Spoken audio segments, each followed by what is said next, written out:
इहलोकीचा हा देह, इहलोकीचा हा देह, देव इच्छिता ती पाहे. धन्य आम्ही जन्मालो, दास विठोबाचे झालो. आयुष्याच्या साधने सच्चिदानंद पदवी घेणे. धन्य आम्ही जन्मालो, दास विठोबाचे झालो. तुका म्हणे पावटणी, तुका म्हणे पावटणी, करू स्वर्गाची निशाणी. धन्य आम्ही जन्मालो, दास विठोबाचे झालो. विठ्ठला विठ्ठला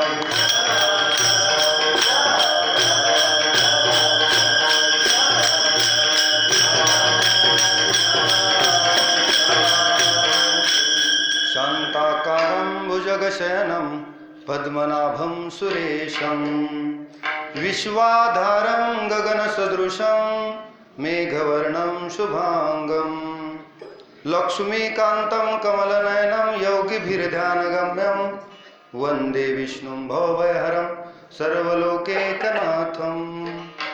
महायोगपीठे तटे भीमरथ्यां, वरं पुंडरीकाय दातुं मुनीन्द्रे. समागत्य तिष्ठन्तमानन्दकन्दं, परब्रह्मलिंगं भजे पांडुरंगं. पांडुरंगा करू प्रथम नमन, दुसरे चरण संतांचे आ. त्यांच्या कृपादानी कथेचा विस्तारू. बाबाजी सद्गुरु दास तुका. नागेंद्रहाराय त्रिलोचनाय, भस्मांग रागाय महेश्वराय. नित्याय शुद्धाय दिगंबराय, तस्मै नकाराय नमः शिवाय. ओम नमो ज्ञानेश्वराय.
करुणा करा दयाळा, तुमचा अनुग्रह लाधलो, पावन झालो चराचरी. ब्रह्मानंदं परमसुखदं केवलं ज्ञानमूर्तिं. द्वंद्वातीतं गगनसदृशं तत्त्वमस्यादिलक्ष्यम्. एकं नित्यं विमलमचलं सर्वधी साक्षीभूतं. भावातीतं त्रिगुणरहितं सद्गुरुं तं नमामि. विठ्ठल विठ्ठल.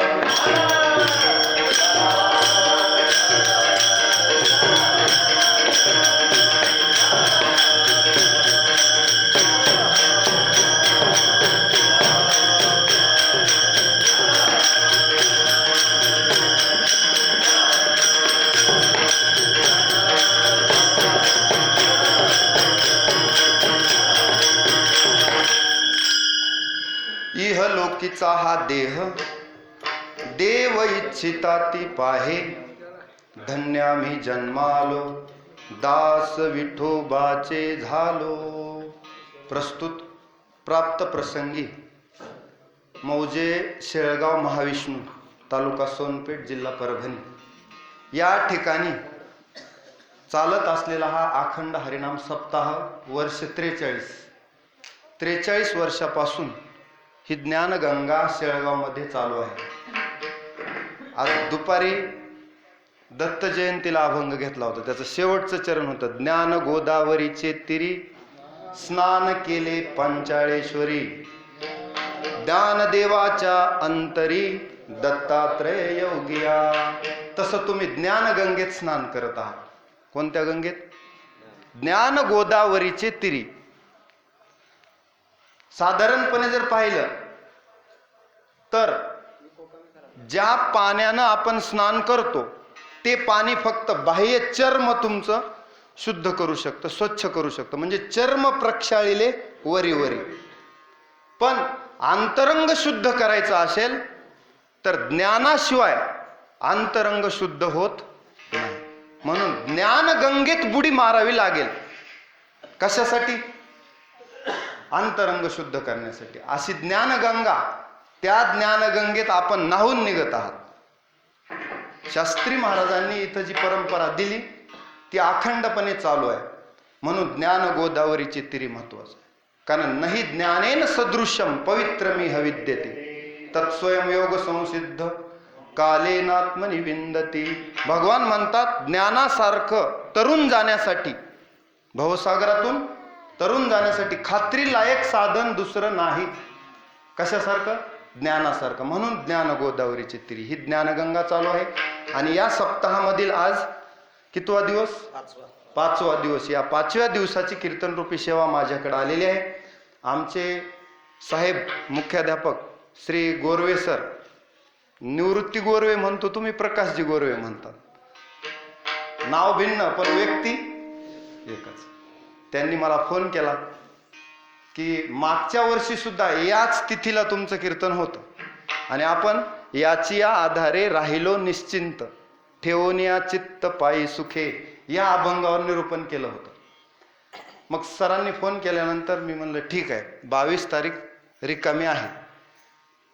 आनंद वाटला की शेळगावकर मंडळीचं प्रेम बदली झाली तरी कायम आहे. विठ्ठला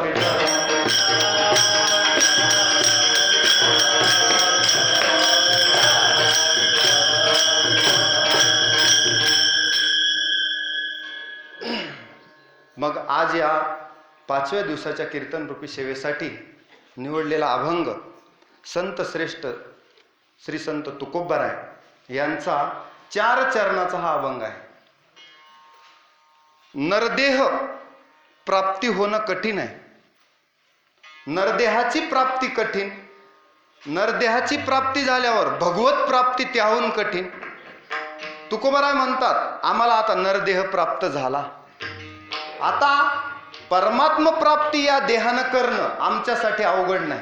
आम्ही ही संधी आता गमावणार नाहीत. फार दिवसानं आम्हाला हा नरदेह हाती लागलेला आहे. नरदेह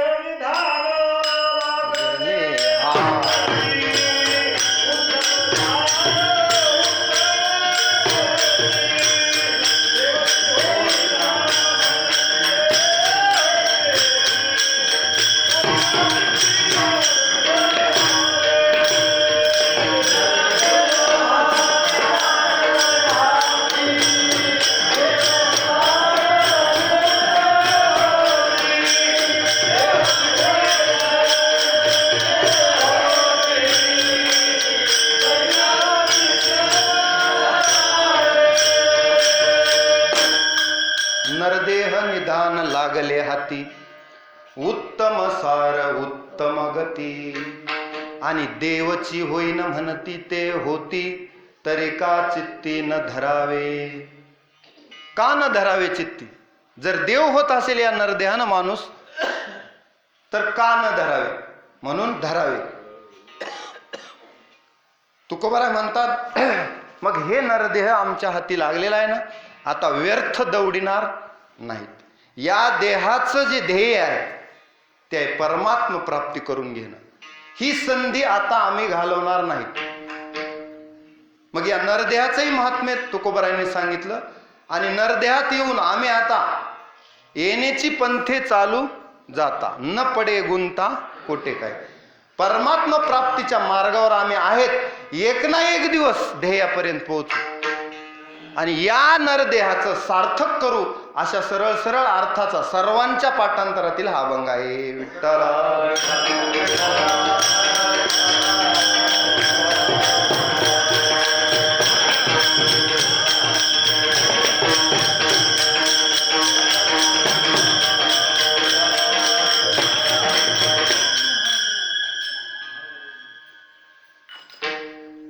देह तुम्हा आम्हा प्राण्यांना सुद्धा मिळाला. साधारणपणे मनुष्यात आणि इतर जीवजंतूमध्ये, इतर प्राण्यामध्ये एक फरक आहे. 4 गोष्टी समान आहेत: आहार, निद्रा, भय आणि मैथुन.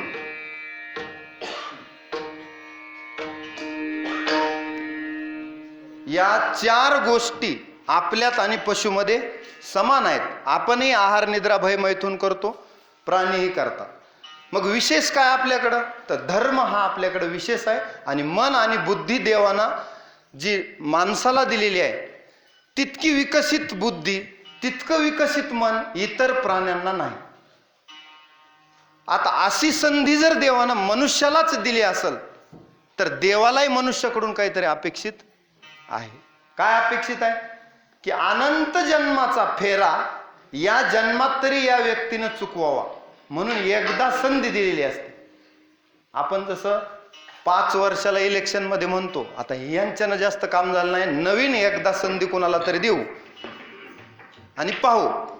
तसं भगवंतानं संधी दिल्या बरं नरदेह म्हणजे, आणि फार दिवस नाही. ती संधीचं सोनं लक्षात घ्या.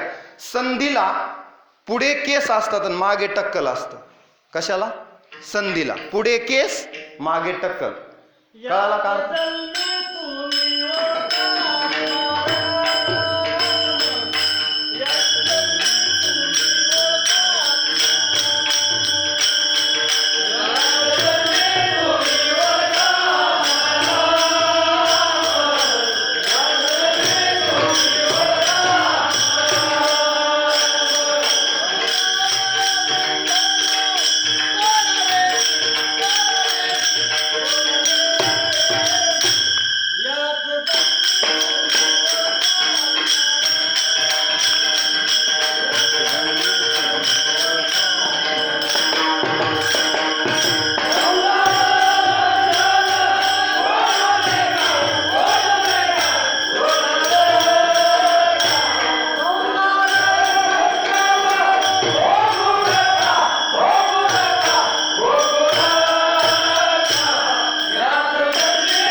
याच जन्मी, दुसऱ्या नाही. याची देही घडे देवाचे भजन, आणि कहे ज्ञान कोठेच नाही. म्हणून हा देह महत्वाचा आहे. मग या देह मिळालेला नरदेह म्हणजे संधी आहे. आपलं काय चालू होतं? संधीला पुढे केस, मागे टक्कल. अर्थ कळाला? म्हणजे संधी समोर आली की केसाला धरून ओढायची, सोडायचीच नाही. आणि एकदा का संधी आपल्यापासून पाठमोरी झाली, तुम्ही तिच्या मागे कितीही पळा, तिचे केस हाताला येत नाही, कारण मागे काय? टक्कल आहे. म्हणून आलेली संधी नरदेहाची जर गमावली तर तिच्या मागे पुन्हा 84 लक्ष फिरला तरी सुद्धा सापडत नाही. इतकं अंतर आहे पुन्हा तिचं ना आपलं.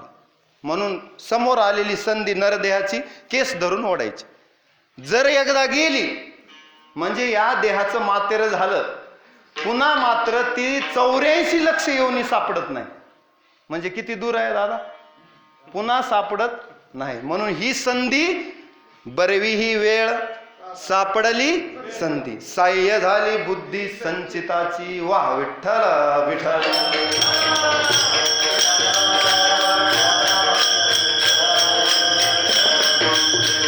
आता पुढे जाऊन बोलतो, संसार कोणत्याही जन्मात करता येईल. पशु पक्षी संसार करत नाहीत असं नाही, आपल्यापेक्षा उत्तम संसार आहे त्यांचा. त्यांना मुलं बाळ नाहीत का? घरं नाहीत का? कुठं का होईना त्यांना निवारा आहेच ना. काही काही ठिकाणी आपल्यापेक्षा उत्तम निवारा आहे. तुम्ही जर चिमणीच्या घरट्याचा अभ्यास केला तर कोणत्या इंजिनिअरिंग कॉलेजला चिमणी जाते का? पण कसल्याही इंजिनियरपेक्षा घर कसं बांधते ती कला कुणाला जमत नाही. म्हणजे पशुपक्षी संसार करतात. म्हणजे मी काय बोलतोय, कधी पण संसार करता येईल, पण पुन्हा पुन्हा भक्ती करता येत नाही. बैलाला जर म्हणलं आपण, बैलाला, एखादा बैलाच्या जन्माला गेलेला जीवच आहे ना, त्याला जर भक्ती करावं वाटली तर कशी भक्ती करेल? काय करता येईल त्याला भक्ती करायचं म्हणल्यास? एखाद्या गाढवाला, कोणत्याही प्राण्याला पुन्हा नाही. म्हणून संधी कधी आहे? एकदाच आहे नरदेह. म्हणून नरदेह दुर्लभ जाना, शतवर्षाची गणना, त्यामध्ये दुःख यातना. आणि काय करा तुम्ही? आठवा मधुसूदना. ह्याला अंडरलाईन करा. विठ्ठला विठ्ठला.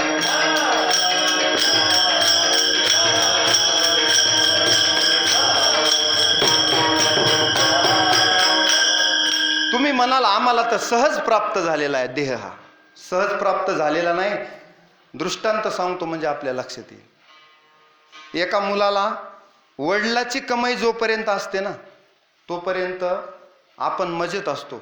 स्वतः जेव्हा आपण कमाई करतो तेव्हा मात्र आपल्याला खर्च जास्त करावा वाटत, आपण हात आखडून खर्च करतो. असं का होत असेल?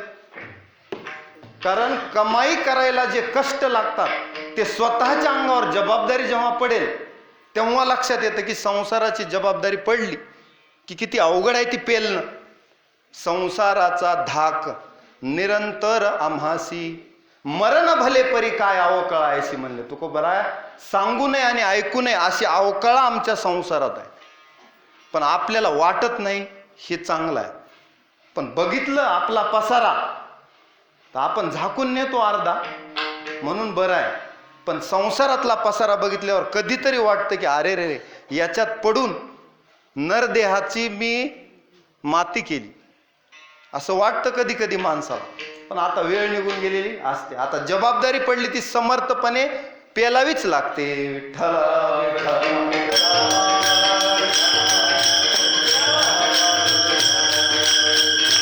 सांगत होतो त्या मुलाला वडिलाच्या कमाईची किंमत नव्हती. मग वडिलाला रोज चिंता पडायची की मुलाला कधी कळेल की पैसे कमवायला काय कष्ट लागतात. आयते खर्चायला याला कष्ट नाहीत म्हणून याला किंमत कळत नाही. पण एक दिवस कळेल. मग वडिलांनी एक युक्ती केली. त्याला सांगितलं तू दररोजचे 500 रुपये मला कमवून आणून द्यायचे, मग तुला जेवण भेटल. संध्याकाळचं त्याशिवाय जेवणच नाही. मग त्या मुलानं काही दिवस मित्रांचे वगैरे पाहुण्यांचे उसने पासने पैसे आणून वडिलाला रोज 500ची नोट वडिलाकडे द्यायची.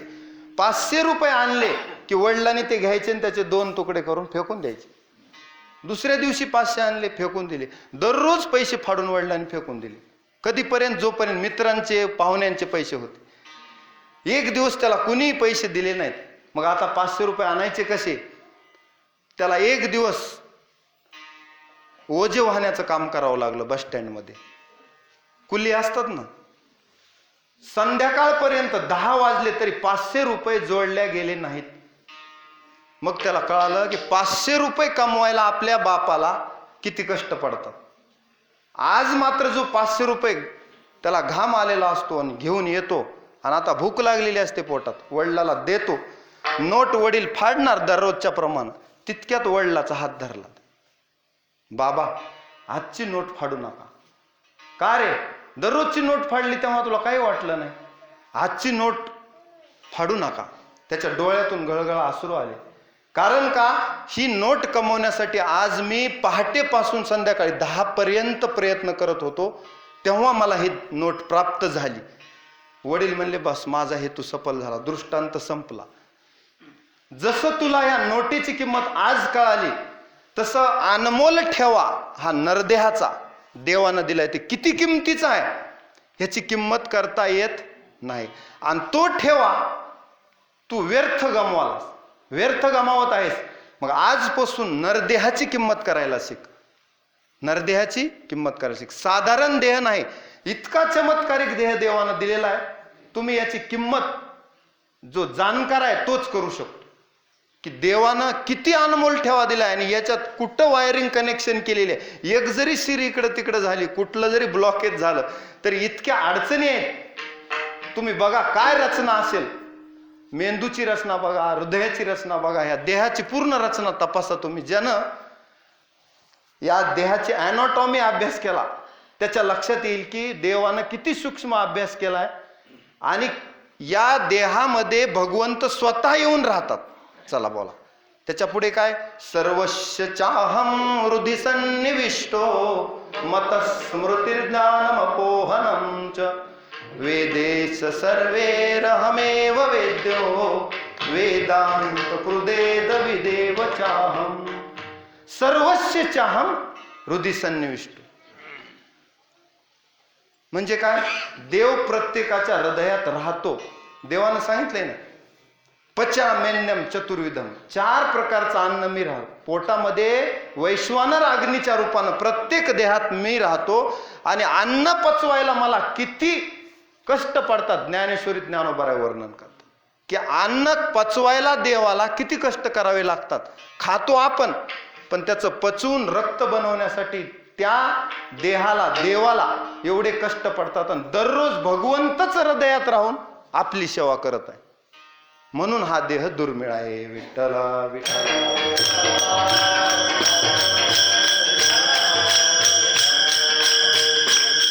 ईश्वर सर्वभूतानां हृदयेषु तिष्ठति ब्राह्मयन् सर्वभूतानि यंत्रारूढानि मायया. भगवान प्रत्येक हृदयात, प्रत्येकाच्या हृदयात राहतो. एवढंच नाही, प्रत्येक जीव देवाचा अंश आहे. ममे वांशो जीवलोके जीवभूत सनातन मनषष्टानि इंद्रियानि प्रकृतिस्थानी कर्षती. भगवान म्हणतात की या देहात मी 4 प्रकारचं अन्न दररोज पचवतो. त्याच्यासाठी मला कष्ट घ्यावे लागतात. मी जर अन्न पचन बंद केलं तर माणूस संपला. मी जर हृदयाचं ब्लड पंपिंग बंद केलं, ब्लड सर्क्युलेशन, तर माणूस संपला. लक्षात घ्या ना, गुरुत्वाकर्षणाच्या विरुद्ध भगवंत काम करतात. कुठली शक्ती आहे? त्या हृदयात तुम्ही पेट्रोल टाकता का दररोज? तरी चालतं की नाही? झोपेत सुद्धा श्वासोश्वास चालतो. ही देवाची कृपा आहे. विठ्ठल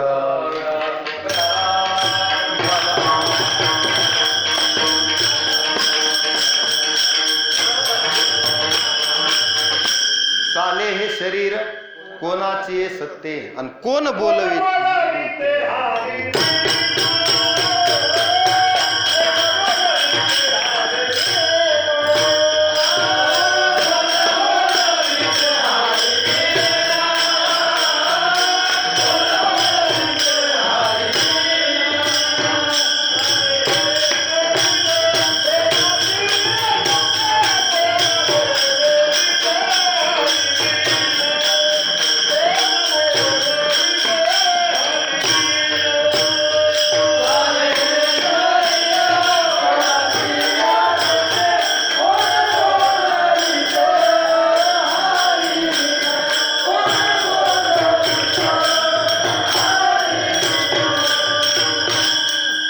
चाले हे शरीर कोणाची सत्ते. तुकोबरा प्रश्न करतात, कुणाच्या सत्तेनं शरीर चालतं? शरीरावर सत्ता कुणाची? कोण बोलवी ते हरवीन, देखवी ऐकवी एक नारायण, तयाचे भजन चुकू नको. तुकाराम महाराज वर्णन करतात की कुणाच्या सत्तेनं हे शरीर. शरीरावर सत्ता चैतन्याची म्हणजे भगवंताची. आता लक्षात घ्या, एखादं प्रेत आपल्यासारखा व्यवहार का करू शकत नाही? का हालचाल करत नाही? त्याच्यातला राम निघून गेला आणि राम नाम सत्य झालं. म्हणून ते प्रेत आणि आपल्यात काय बदल? शरीर तर दिसायला सारखंच आहे प्रेताचं ना आपलं. मग काय निघून गेलं मधलं? भगवंतानं जे हे शरीर जिवंत ठेवलं होतं, भगवंतानं त्याच्यापासून काय विभक्त झाले भगवंत. म्हणून आपलं शरीर पडलं.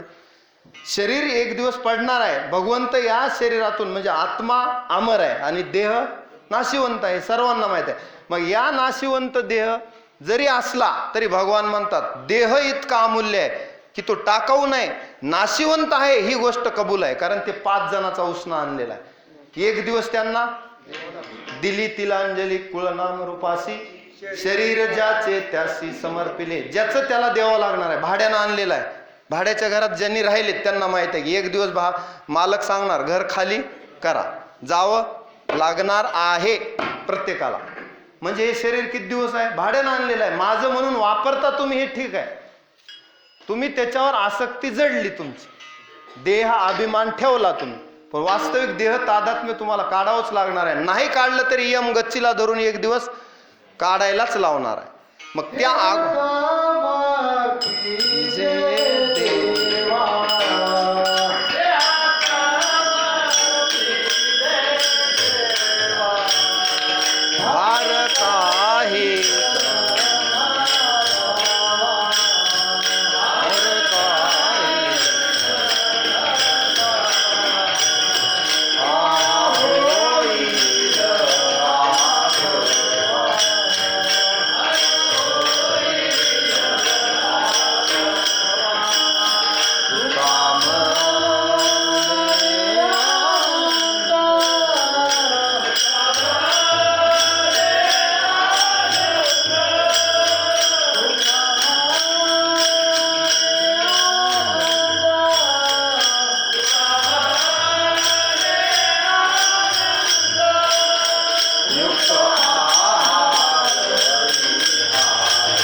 काय करायला पाहिजे?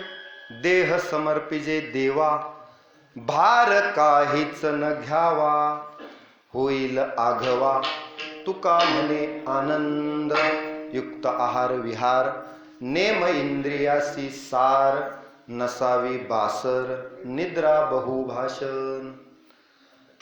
हा देह नाशिवंत आहे, हा आपला विषय चालू होता. नाशिवंत देह जाणार सकळ, पण नाशिवंत जरी असला तर अमूल्य आहे. थोडे दिवस आहे पण त्याची किंमत मात्र कशी आहे? अमूल्य आहे. त्याची किंमत करता येत नाही. अनमोल देह म्हणायचं. नाशिवंत देता ब्रह्म येईल, आता त्याच्यासाठी वापरायचं आपल्याला. हा देह टाकाऊ नाही. काही जण लोक म्हणतात नाशिवंत आहे म्हणजे टाकाऊ आहे, असा त्याचा अर्थ नाही. टाकाऊ नाही, फार किमती आहे. आताच तुम्हाला सांगितलं, नरदेहाची किंमत त्या मुलाला कळाली. जशी पैशाची कळाली तशी नरदेहाची आपल्याला कळायला पाहिजे. आणखी एक उदाहरण सांगतो. एक मच्छीमार समुद्रामध्ये जाळी टाकून मासे मारण्यासाठी गेला. आजच्या दिवशी त्याच्या जाळ्यामध्ये एकही मासा अडकला नाही. एक पिशवी अडकली फक्त समुद्रात, आणि त्या पिशवीमध्ये काही दगड होते. दगड त्यानं पाहिले, एवढे मोठे दगड आहेत आणि ती पिशवी आपल्या जाळ्यामध्ये आलेली आहे. त्याच्या गळाला आली असेल म्हणा, जाळ्याला म्हणा. त्यानं बघितलं, तो निराश झाला. दिवसभरात आज मासेमारी झाली नाही, धंदा झाला नाही. मग काय करायचं? हे दगड हाताला लागले. दगड, तो आपल्या नशिबाला दोष देऊ लागला. त्यानं दोष देत देत एक एक दगड समुद्रात फेकून दिला. एक शेवटचा दगड त्याच्या काय मनात आला, थोडा दगड चमकत होता, आपण ठेवून द्यावा म्हणला, घरी न्यावा. घरी आला, बायकोला म्हणला आज फक्त दगड आला. दगड बायकोनं पाहिला, म्हणली दगड चमकत आहे, निश्चित आपण जड जवाहिऱ्याकडे याची तपासणी करू. मग ते गेले जड जवाहिऱ्याकडं. तो म्हणला हा अनमोल हिरा आहे, याची किंमतच होऊ शकत नाही, म्हणजे दुर्मिळ आहे, याची किंमत फार म्हणजे कोटी रुपयामध्ये आहे. म्हणजे हिरा त्यानं पारखीला. कुणं पारखीला? रत्न पारखी हिरा पारखत असतो, आपल्याला पारख नसते. मग आता मात्र तो म्हणला 1 कोटी रुपये मिळतील का मला? तो म्हणला 5 कोटी रुपये मिळतात ह्याचे, इतका दुर्मिळ हिरा आहे. आता मात्र तो डोकं बडवून घेऊ लागला की असे 5-5 कोटी रुपयाचे एक पिशवीभर हिरे मी समुद्रात विचार न करता फेकून दिले. आता दृष्टांत संपला, लक्षात घ्या. तसंच आहे माणसाचं. आपलं आयुष्य आपण असं त्या दगडाला, हिरा आहे पण दगड समजून वाया घालवत आहोत. त्याची किंमत करतच नाही माणूस. कशाची? नरदेहाची किंमत करत नाही. किती जरी म्हणला तर करत नाही. कधी आपण भगवंतासमोर बसून आपल्या डोळ्यात अश्रू आले का? हो भगवंता, तू मला असा चांगला नरदेह दिलास की ज्या नरदेहाच्या योगानं तुला आता प्राप्त करूनच घेईल, असा दृढ निश्चय करून, चित्त एकाग्र करून कधीतरी ब्रह्ममुहूर्त आपल्या डोळ्यात जर अश्रू आले असतील तर आपली भक्ती योग्य मार्गाने चालू आहे असं समजायचं. विठ्ठला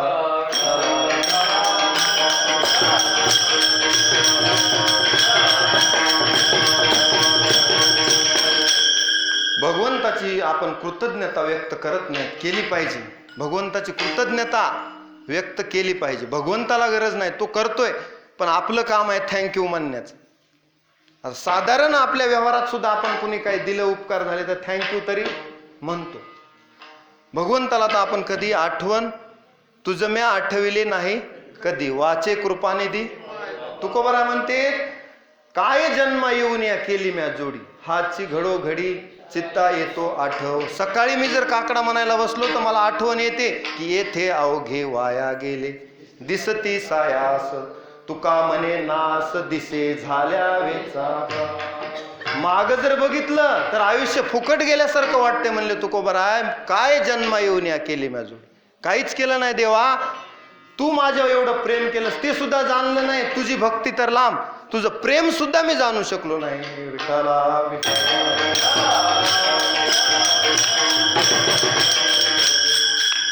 मग आपला विषय चालू आहे की नरदेह दुर्मिळ आहे आणि फार दिवसानंतर आपल्या हाती लागलाय. लक्षात आलं एवढं? एक एक मुद्दा तरी आपण क्लिअर करू.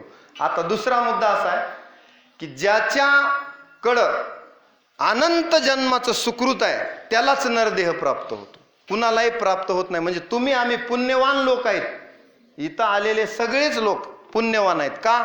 नरदेह लागलाय हे पहिलं पुण्य आहे.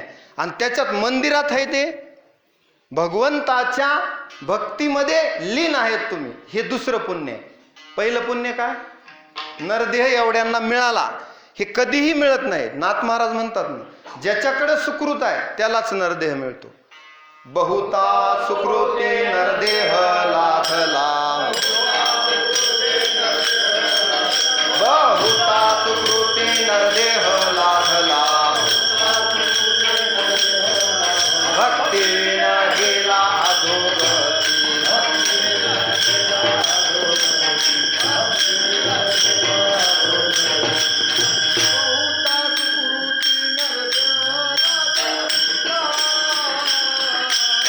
वा वा.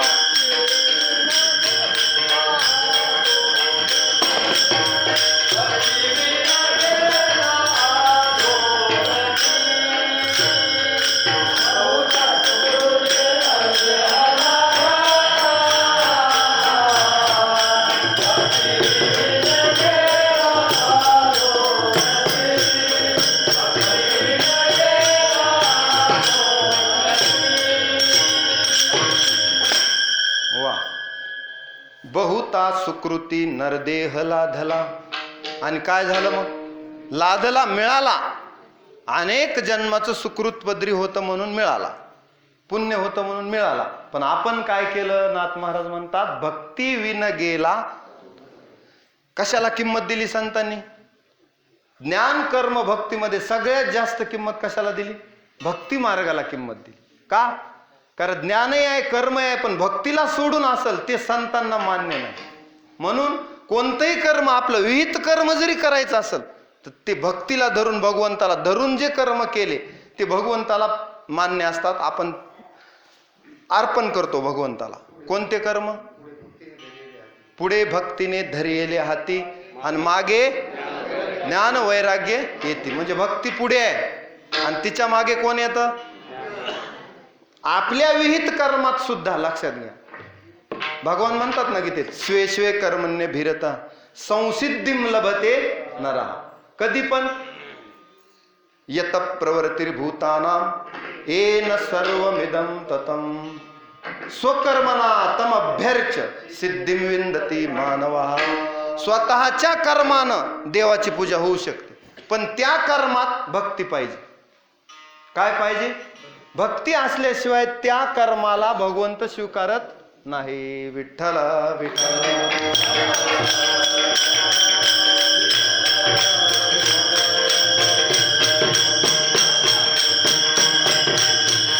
म्हणून कामामध्ये काम जे सांगितले, कशासाठी? आपलं जे काम आहे विहित कर्म, भागा आला तो करावा व्यवसाय. जे आपल्या भागाला व्यवसाय आला तो प्रत्येकानं केला पाहिजे. पण मन कुठं पाहिजे? भगवंताकडं. त्या कर्मात सुद्धा भक्ती होऊ शकते, पण भगवंताचं नामस्मरण करत ते सहज कर्मे ती झाली ब्रह्मार्पण. ब्रह्मार्पण झाली पाहिजे. मग ते कर्म आसक्ती रहित पाहिजे, आसक्ती सहित नाही. असक्तिरन भीष्वंग पुत्रदार ग्रहादिशु. किंवा 13व्या अध्यायात एक श्लोक आहे, हा, पुत्रदार ग्रहादिशु. तो श्लोक म्हणला का नाही? बरोबर, डबल रिपीट झाला. विठ्ठल विठ्ठल.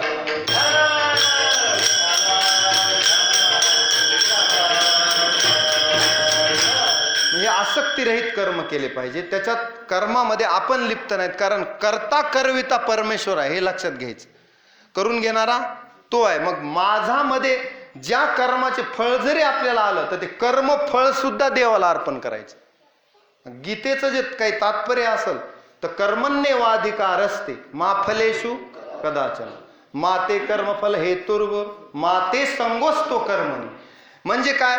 कर्म आपण करायचं, कर्मफळाचा अधिकार देवाला आहे आणि त्याच्यातून कर्मफळ त्यानं दिलं तर प्रभूचा प्रसाद समजून ग्रहण करायचं आणि कर्माचं, चांगल्या कर्माचं फळ आलेलं ते सुद्धा देवाला अर्पण. याला म्हणायचं सहज कर्मे ती झाली ब्रह्मार्पण. विठ्ठला विठ्ठला.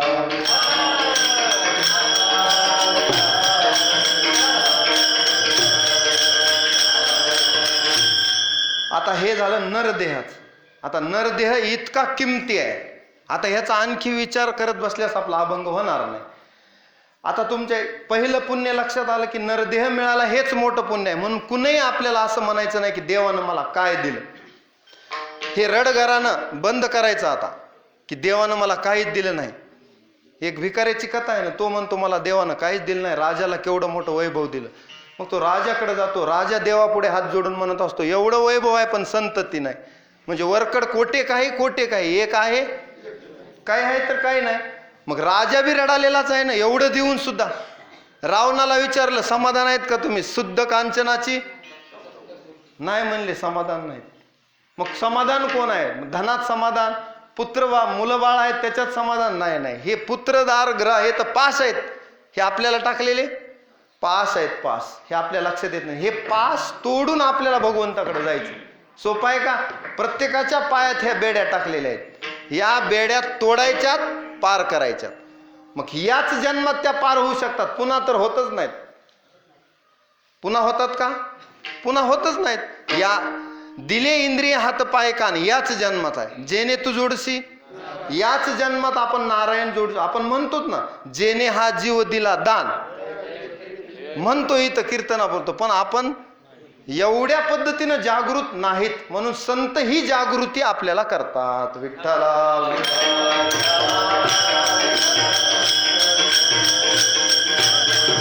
आता तुकोबाराय म्हणतात हे झालं लौकिक महत्व देहाचं. एक आणखी एक विशेष महत्व अभंगाच्या प्रथम चरणात सांगतात.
या देहाची एक विशेषता तुकोबाराय प्रथम चरणात सांगतात.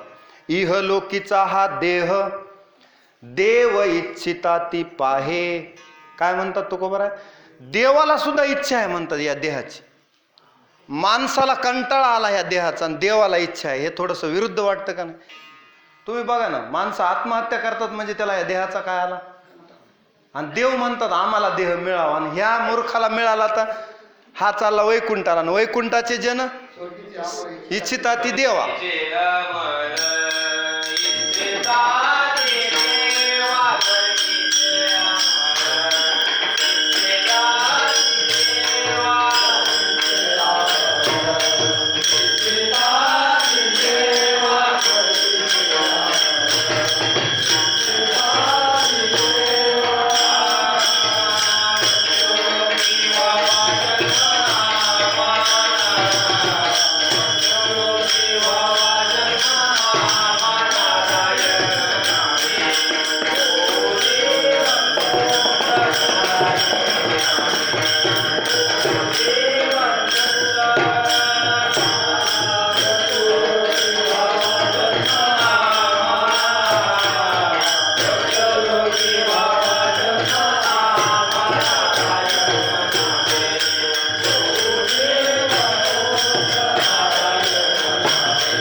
वा, धन्यवाद. अमोल महाराजाचं दुपारी कीर्तन झालं.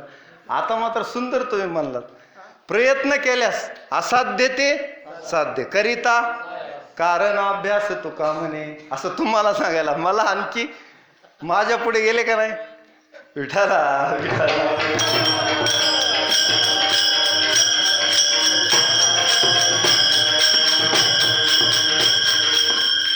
चला तुकोबाराय म्हणतात इहलोकीचा हा देह देव इच्छिता ती पाहे. आपलं चालू होतं देव इच्छा करतात मृत्यूलोकी व्हावा जन्मावा.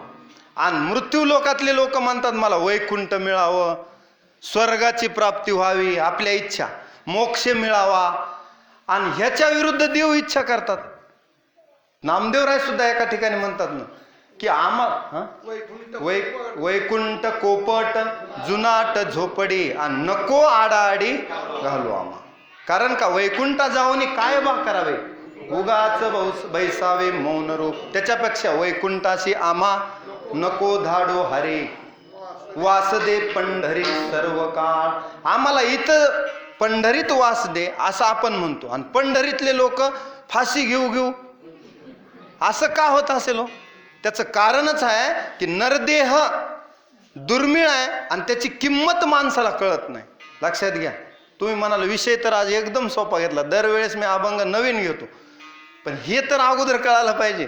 नरदेह कळायला तयार नाही. आजच्या आत्महत्येचं प्रमाण जर बघितलं त्याचं कारण काय, नरदेहाचं महत्व आणखी आपल्याला कळालं नाही. संतांनी सांगितलं पण आपल्यात ते उतरलंच नाही. अहो एक एक दिवस माणूस औषध गोळ्या घेऊन एक एक दिवस मरणाला रात्र आडवी करतं का नाही माणूस. एक एक दिवस कशासाठी, कशासाठी, मुलाबाळासाठी करतं. भगवंतासाठी काय एखादा विरळा पावे एखादा असतो, भगवंतासाठी आयुष्य मागणारा. आपल्याला आयुष्य कशासाठी पाहिजे असतं माहिती आहे का, आपल्याच कामासाठी. आपले काम राहिलेले असतात आणि जन्मभर सरत नाहीत आपले काम. सरतात का? कोणी असा म्हातारा माणूस म्हणला का आता माझे सर्व काम संपले आता निश्चिंतीने, असं तुकोबराय म्हणतात. पण इथला एखादाही माणूस म्हणताना दिसत नाही. म्हाताराही झाला तर त्याची हाव पुढेच आहे. म्हणून आद्यशंकराचार्य म्हणतात ना अंगम गलितम पलितम मुंडम दशन विहीनम जातम तुंडम वृद्धो याती गृहीत्वा दंडम तदपि न मुंच त्याशा पिंडम. एवढं झालं तरी आशा नावाचा पिंड त्याला सोडत नाही. कमालच आहे. काही ना आठविती देवकी नंदना सुठाया बंधना पासून या. तुकोबाराय म्हणतात मला वाटे या जनाचे थोरबा आश्चर्य. मला आश्चर्य वाटते म्हणले कोणत्या भरोशावर हे लोक इथं राहतात आणि का नरदेहाचं सार्थक करत नाहीत. नरदेहाचं सार्थक. आता तुम्ही म्हणाल खूप वेळ झाला म्हणा नरदेहाचं सार्थक. काय केल्यास नरदेहाचं सार्थक होईल. केला त्यानी वा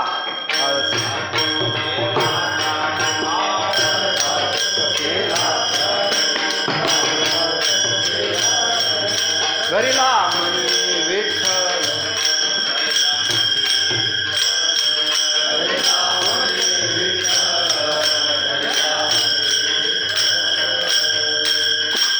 दोनच चरणाच आहे ते. काळ सार्थक केला त्यांनी धरिला मनी विठ्ठल. कुणी सार्थक केला काळ, ज्यांचा काळ चिंतनात गेला त्यांचं आयुष्य धन्य धन्य काळ. सकळ मंगळ मंगळाचे तो काळ धन्य. त्याच्या आयुष्यातला तो काळ धन्य जो नाम चिंतनात गेला. आता तुम्ही एवढे बसलात ना, इथले 2 तास कधीच वाया जात नाही. नाही कल्याण कृत कश्चित दुर्गतीम तात गच्छती. भगवान म्हणतात ना न मे भक्त प्रणश्यती क्षिप्रम भवती धर्मात्मा शश्वत शांती निगच्छती. कोणतेही प्रतिजानीही ऐक म्हणतात अर्जुना न मे भक्त प्रणश्यती. माझं वचन घे. काय माझा भक्त कधीच नाश पावत नाही. हे कुणाचा शब्द आहे, भगवंताचा. कसलाही असो मूढ पापी जैसे तैसे कसलाही भक्त असू द्या तो दुर्गतीला कधीच मी जाऊ देत नाही. कुणाचं वचन आहे.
बरोबर आपल्याला प्रश्न करतात. आतापर्यंत असं एक तरी उदाहरण दाखवा, सलगीच्या उत्तरा तुका म्हणे क्षमा करा. तुम्हालाच विचारतो म्हणले मला क्षमा, तुम्हाला क्षमा मागून काय? नाम घेता वाया गेला ऐसा कोणी ऐकिला. चला बोला म्हणले, नाम घेतलंय आणि तो माणूस वाया गेलाय. म्हणजे भगवंतानं नमे भक्त प्रणश्यती जे आश्वासन दिले गीतेमध्ये ते खोटं आहे का?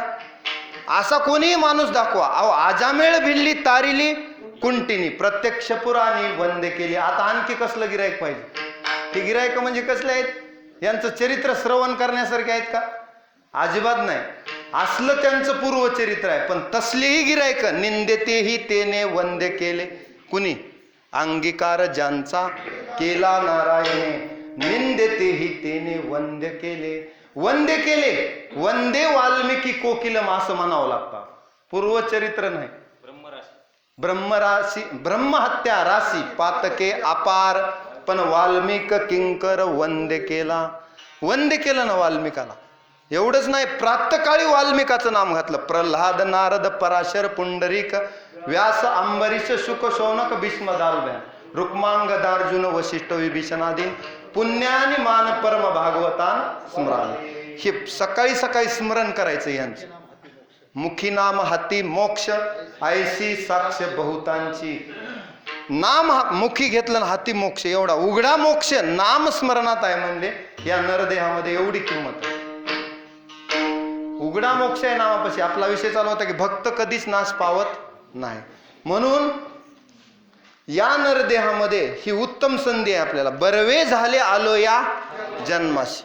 बरं झालं म्हणले या जन्माला आलो, नाही तर दुसऱ्या जन्माला गेलो असतो तर बैल झालो असतो तर बैलगाडी ओढत बसावी लागली असती, नांगर हाकीत बसावं लागलं असतं. काय किती कष्ट आहेत बैलाच्या जीवनाला. आता ऊसाच्या गाड्या चालल्यात ना, त्याला बैल पुढी, दोघं नवरा बायकोची तेवढीच बेजारी आणि त्या बैलांची तेवढीच. त्यांचे जर कष्ट बघितले तर वाटते की आपण काय भाग्यवान आहेत की आपल्याला नरदेह मिळाला. हे कधी कळणार आम्हाला? ह्याची किंमत कळावी म्हणून तर संतांची जागृती आहे. विठ्ठला विठ्ठला.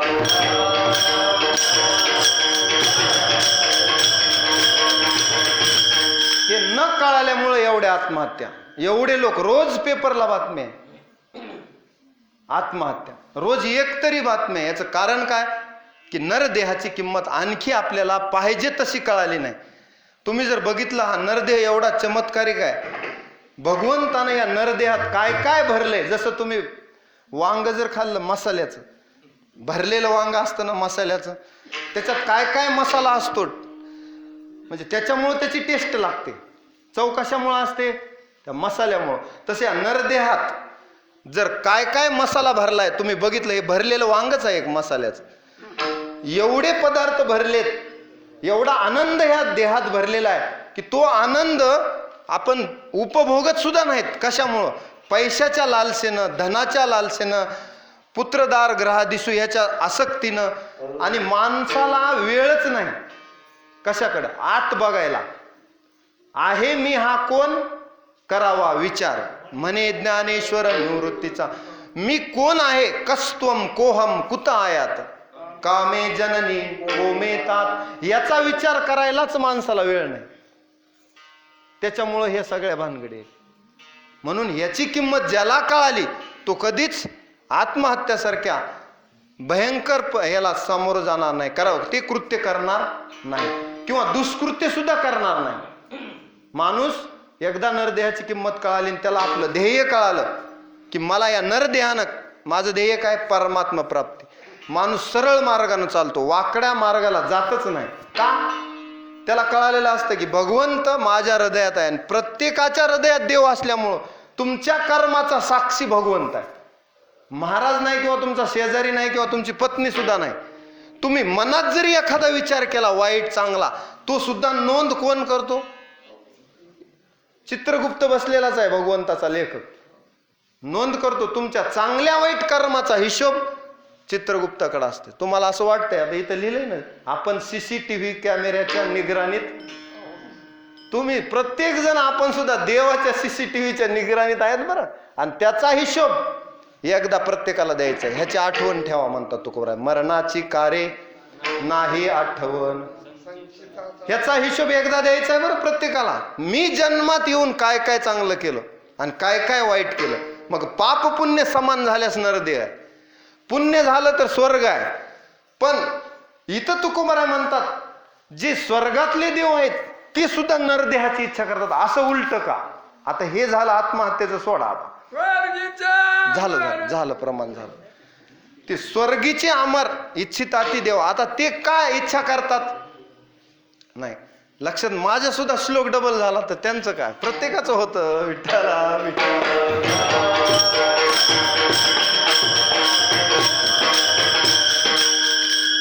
आज काय झालं? पहिलं मेरूच्या शिखरी हा अभंग घेतला दत्त जयंतीला ज्ञानोबारायचा. आणि मी सात्विक वृत्तीची संतती देवाला हर्ष उल्लासित करते. आत्रीन अनुसूयेचं वर्णन सांगू लागलो. रामायणामध्ये आलंय ना, अनुसूया मातेनं दुष्काळ पडल्यानंतर 10 वर्ष ऋषींची सेवा केली ऋषीनं.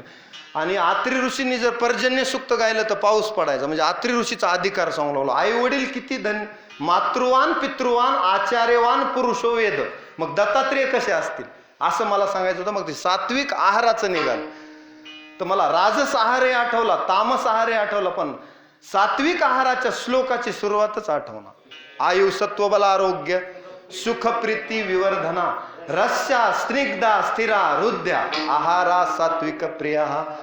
हे आहार सात्विक घ्यावा लागतो तसं मन होतं. मन गेले विलया ब्रह्मानंदा माझारीचं चिंतन चालू होतं. सात्विक आहार जसा आहार तसं मन बनतं आणि त्या गुणाचे परिणाम व्यक्तीत उतरतात. हा विषय चालू होता. म्हणजे श्लोक आठवतो का? एखादी वेळी आपल्याला श्लोक चुकीचाही जातो त्याचबरोबर शुद्धही जात नाही, अशुद्धता येते. आपल्या संस्कृतमध्ये मम मम मम मम जास्त होतं का नाही? अशुद्धता होते सगळ्यांचीच होते. पण ती भगवंताकडं समर्पित करतो आपण. विठाला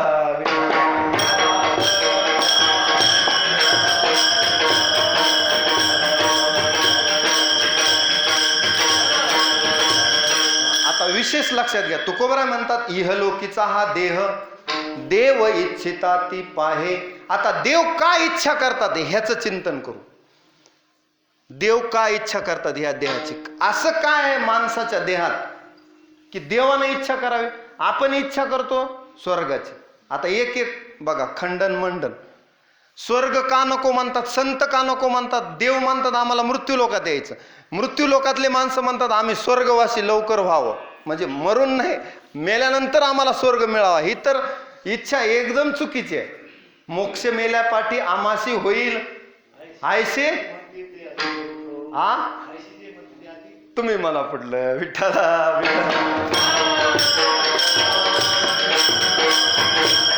ही तर एकदम चूक आहे. म्हणजे मोक्ष जर मिळवायचा तर इथंच मिळतो. मोक्ष म्हणजे बंधनापासून सगळ्या सुटलं की मोक्ष. देशपांडे आका ब्रह्मसूत्रात मोक्ष काय सांगितला? सगळ्या बंधनातून मुक्त झाला पाहिजे ना माणूस. तुम्ही व्यासांचे ब्रह्मसूत्र अभ्यासलेत त्यांनी. ज्ञानेश्वरी मुखोद्गत आहे. हा बंधनाची नाही ठावे. कुठलंच बंधन नाही, तो मुक्तच आहे ना. मग असा मुक्त होण्यासाठी आपण इच्छा करतो. बद्ध घेऊन या छंद माझे माझे. आपण मुक्तच होतो पूर्वी. कधी? चिदानंद रूप शिवोहम शिवोहम. कधी होतो? अगोदर ओम पूर्णमद पूर्णमिदम पूर्णात पूर्णमुदच्यते पूर्णस्य पूर्णमादाय पूर्णमेवावशिष्यते मनोबुद्धी अहंकार चित्तानि नाहं न च श्रोत्र जिह्वे न च घ्राण नेत्रे न च व्योम भूमिर्न तेजो न वायू चिदानंद रूप शिवोहम शिवोहम. आपण आहोत पण कळतं का आपल्याला? पण मुक्त होता परी बळे झाला. बंधन बांधून घेतलं. जसं एक कुंभार असतो, त्या गाढवाला आहे ना फक्त बांधल्यासारखं नाटक करतो. गाढवाला वाटतं मला बांधून टाकलं, वास्तविक गाढव मोकळाच असतो. मग आता गाढव बांधलेला आहे का? बांधल्याची कल्पना करतोय. तसं आपल्याला वाटतं मी फार बांधलेला आहे, मी फार बांधलेला आहे आणि बांधून होतो. एखाद्याला म्हणलं कीर्तनाला चला, नाही ढोरं गुरं आहेत, बायकोचं काहीतरी ऑपरेशन आहे, येऊ आहे तेव्हा आहे, बीपीच्याच गोळ्या चालू आहेत. म्हणजे आपण असं म्हणतो. बांधून घेतलंय का बांधलेले आहोत? मुक्त होता परी बळे झाला बद्ध घेऊन या छंद. मग आपण मुक्तचा मूळ स्वरूप आपलं काय, मूळ स्वरूप काय, आत्मस्वरूप ओळखलं पाहिजे. मागे एक मी गोष्ट सांगितली होती, एक सिंह त्याचं पिल्लू म्हणजे छावा मेंढराच्या कळपात जातो. मेंढराच्या कळपात गेल्यानंतर तो मेंढरासारखाच वागायला लागतो, बे बे बे करायला लागतो. एक दिवस सिंहाला त्याची गाठ पडते, चुकून गेलेला असतो तो मेंढराच्या कळपात. सिंह म्हणतो आपला छावा दिसतोय आणि मेंढरासारखा बे बे करतो, यानं तर गर्जना करायला पाहिजे. मग त्याला बोलवतो इकडं, एका विहिरीजवळ नेतो आणि त्या विहिरीत त्याला आपलं स्वरूप दाखवतो. तू कोण आहेस? माझा मुलगा आहेस, मी सिंह आहे, या जंगलाचा राजा आहे, आणि असं दिनदुबळ्यासारखं वागतोस, हे तुला शोभून दिसतंय? अरे तू डरकाळी फोडलीस तर मेंढराने दूर पळावं अशी तुझी ताकद आहे. हे आत्मस्वरूपाची ओळख सिंह त्याला करून देतोय. तसं सद्गुरू आपल्या आत्मस्वरूपाची ओळख करून देतात की तू सिंह आहेस आणि न्यूनगंड ठेवतोस, मी साधारण आहे, मी दिनदुबळा आहे, मायेत अडकलेलो आहे, माझ्याच्यानं काय होणार, मी हे भावसागर तरून जाणार नाही, असं जे म्हणतोस हे चूक आहे.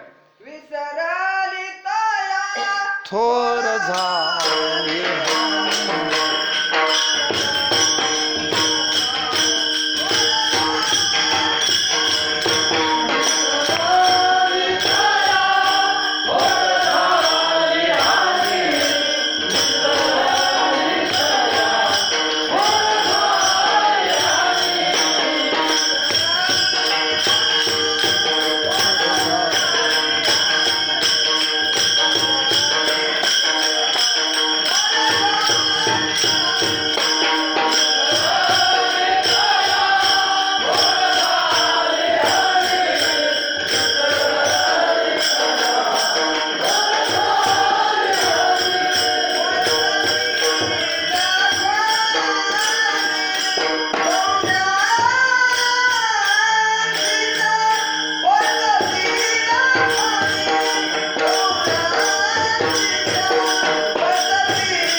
सुंदर प्रमाण. विसरली तया थोर झाली हानी.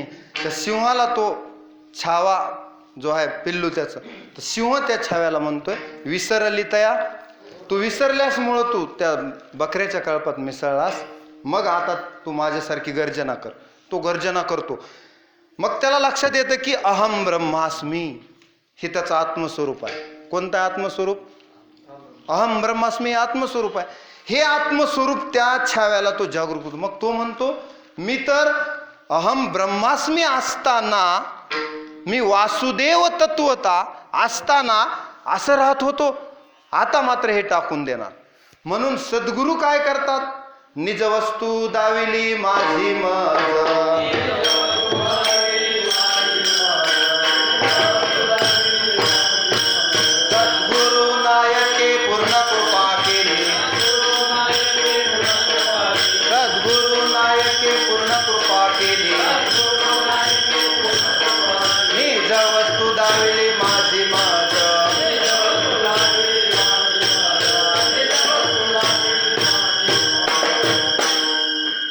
सद्गुरु नायके पूर्ण कृपा केली. आता त्या सिंहानं छाव्यावर काय कृपा केली की त्याला त्याचं आत्मस्वरूप दाखवून दिलं ना. विसरला होता तो आत्मस्वरूप, विसरला. कोण? त्याचा मुलगाच. आत्मस्वरूपाला विसरल्यामुळं तर आपली फजिती आहे. आपलं आत्मस्वरूप खरं काय? चिदानंद रूप. हे विसरल्यामुळं तर आपली फजिती आहे. वास्तविक मी आणि देव भिन्न नाहीतच ना. माझी ऐसी काया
देहाच्या निराशे पाविजे या ठाया, माझी ऐशी काया जवनो हे.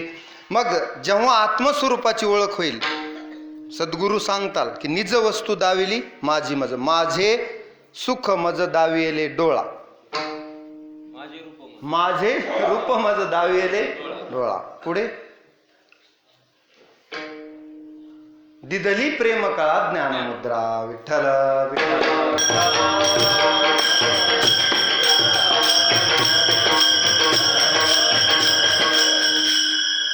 म्हणून आत्मस्वरूपाची ओळख करून घ्या या जन्मामध्येच. म्हणून हा नरदेह आहे. मग देव म्हणतात की आम्हाला इथे इच्छा आहे या मृत्यू लोकात येण्याची. कशासाठी यायचे? तर इथं जो भक्ती मार्ग आहे ना, तो स्वर्गात नाही. तुम्हाला पुण्य केल्यानंतर स्वर्गाची प्राप्ती होईल, पुण्य संपल्यानंतर पुन्हा खाली येऊ लागती, मग तया पुण्याची पावटी सरे, सवेची इंद्रपणाची उटी उतरे, येऊ लागती माघारे.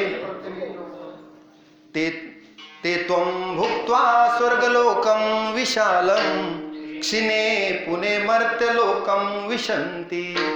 एवं त्रैधर्म मनु प्रपन्ना, गता गतम काम कामा लभन्ते. पुन्हा खाली यावं लागतं पुण्य संपल्यावर. मग अशा येरझाऱ्या करण्यापेक्षा स्वर्ग नको, मोक्षपद तुच्छ केले या कारणे आम्हा जन्म घेणे. मग देव म्हणतात मृत्यू लोकी व्हावा जन्मामा, किंवा इहलोकीचा हा देह चालू आहे आपला. देव इच्छिता ती पाहिजे. त्याचं कारण आहे देवांना हेवा वाटावा अशी भक्ती तुकोबरायनी इथं मृत्यू लोकात. या भक्ती मार्गात देवाला सुद्धा वाटत होतं आम्हाला यावं, पण चान्स नाही. जसं एखाद्या VIP कार्यक्रमात पास असल्याशिवाय बाकीच्यांना परवानगी नसते. त्या माणसाला पास दिलेले असते, त्यालाच आत सोडतात. पण देवाला इथली पास नाही, पण इच्छा तर आहे. इच्छा तर आहे. आता लग्नाला जायचं, पत्रिका तर पाहिजे. बरं हे सोडा, एखाद्या मोठ्या कार्यक्रमात जिथं मोठे लोक येणार आहेत तिथं जी पास नसेल तर आत जाऊ देत. मग आता देवाला तर जायची इच्छा आहे, तसं होतं ना. आपल्याला तर जावं वाटतं पण जायची परवानगी नसते. मग देवाला मोकळीच इच्छा करावी लागते. अहो एवढंच नाही, इथला काला खाण्यासाठी विधाता सुद्धा ठकविला. त्यांची इच्छा होती काल्याचे नि आशे देव, पण त्यांना काला देवानं मिळू दिला नाही. पास नाही, इथली पास नाही ना, त्यांना परवानगीच नाही. पण त्यांची मात्र जोरदार इच्छा आहे की मृत्यू लोकी व्हावा जन्मामा. आणि आपली इच्छा का नाही आपल्याला नरदेहाचं महत्व कळालं नाही. भक्ती मार्ग इतका सुंदर मिळालाय, कुणालाही मिळत नाही. या भक्ती मार्गात अशी गोडी आहे की भले भले लोक या भक्ती मार्गाचीच इच्छा करतात. आत्मनिष्ठ जरी झाले जीवनमुक्त, आता हे साधारण लोक आहेत आत्मनिष्ठ जीवनमुक्त लोक, तरी भक्ती सुख दुर्लभ त्यांनाही भक्ती सुख नाही. म्हणून तुकोबारा एका ठिकाणी म्हणतात घोटविन लाळ ब्रह्मज्ञान हाती, घोटविन लाळ ब्रह्मज्ञान हाती, मुक्त आत्मस्थिती सांडविना.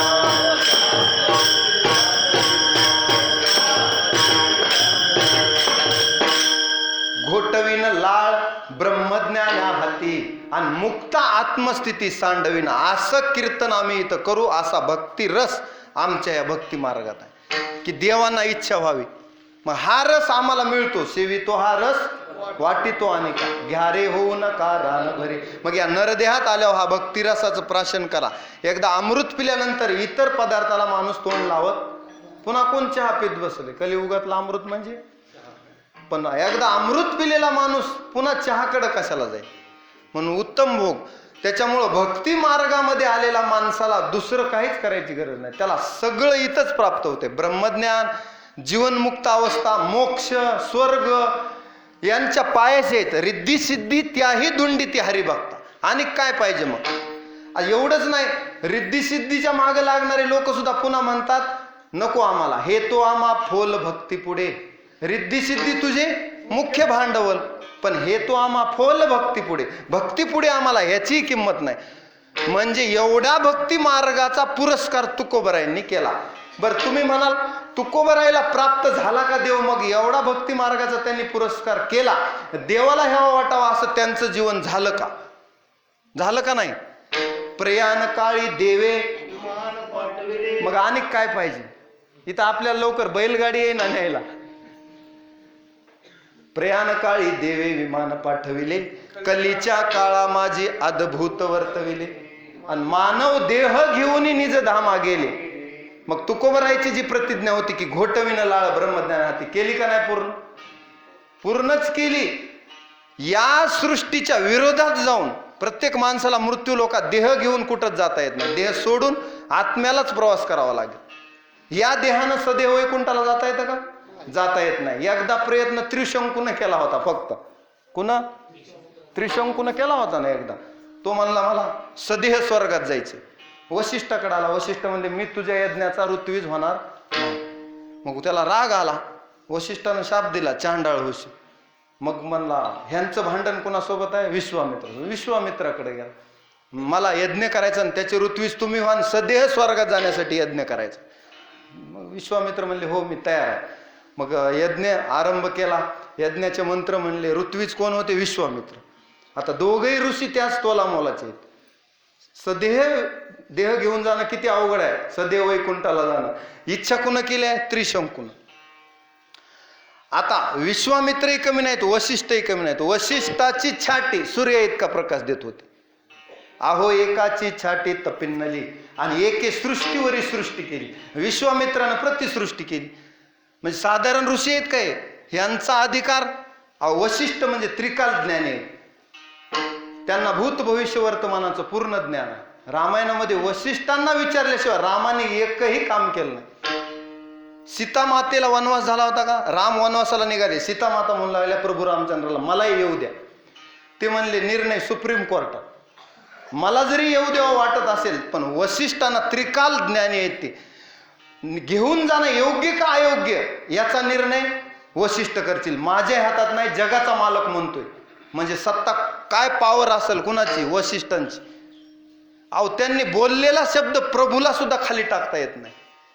मग वशिष्ठांनी अंतर्ज्ञानानं जाणलं की सीता मातेला जाऊ दिलं तरच पुढचे काम होणार आहेत. पुढेही बहुत इथं अडकून ठेवून उपयोग नाही. लगेच परवानगी दिली.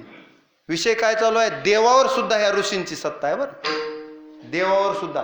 पूर्वीच्या काळी एखादा राजानं जर चुकीचा निर्णय घेतला तर अष्टऋषीचं मंडळ असायचं. अष्टऋषी. ते ऋषी जर राजाला सुद्धा दंड करण्याचे सामर्थ्य त्या ऋषीमध्ये होतं. म्हणजे ऋषी म्हणजे आपल्याला वाटतं दाढी जटा वाढवलेले, पण त्या ऋषीच्या छातीमध्ये एवढी ताकद होती की सूर्यासारखं तेज होतं. चला बोला मग आता आपलं काय पुढे? शाब्दिकांचे काम नाही येथे विठ्ठला विठ्ठला.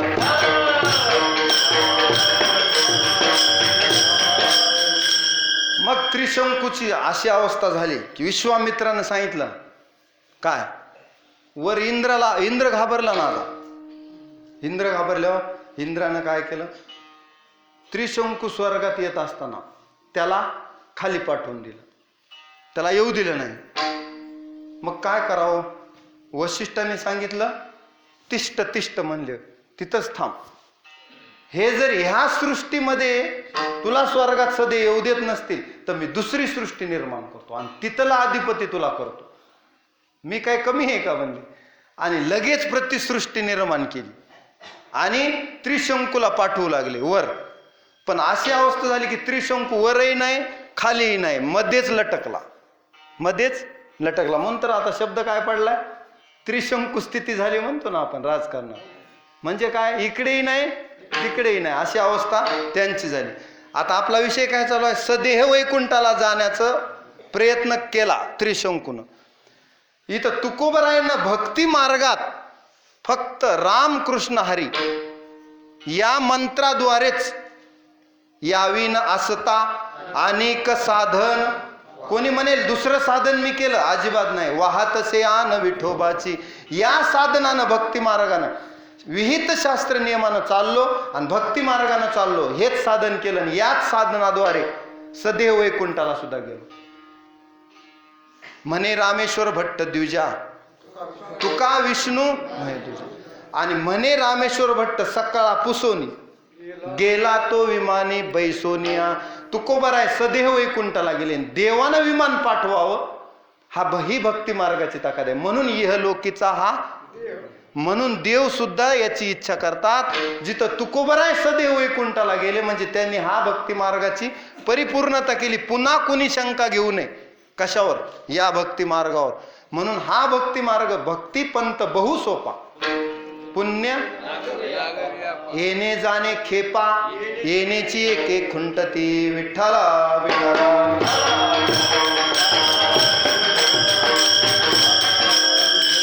म्हणून देव इच्छा करतात. तुकोबराय म्हणतात आता नरदेहाची इच्छा देवाने केली, ठीक आहे, मग आम्हाला नरदेह मिळाला, हे एक पुण्य.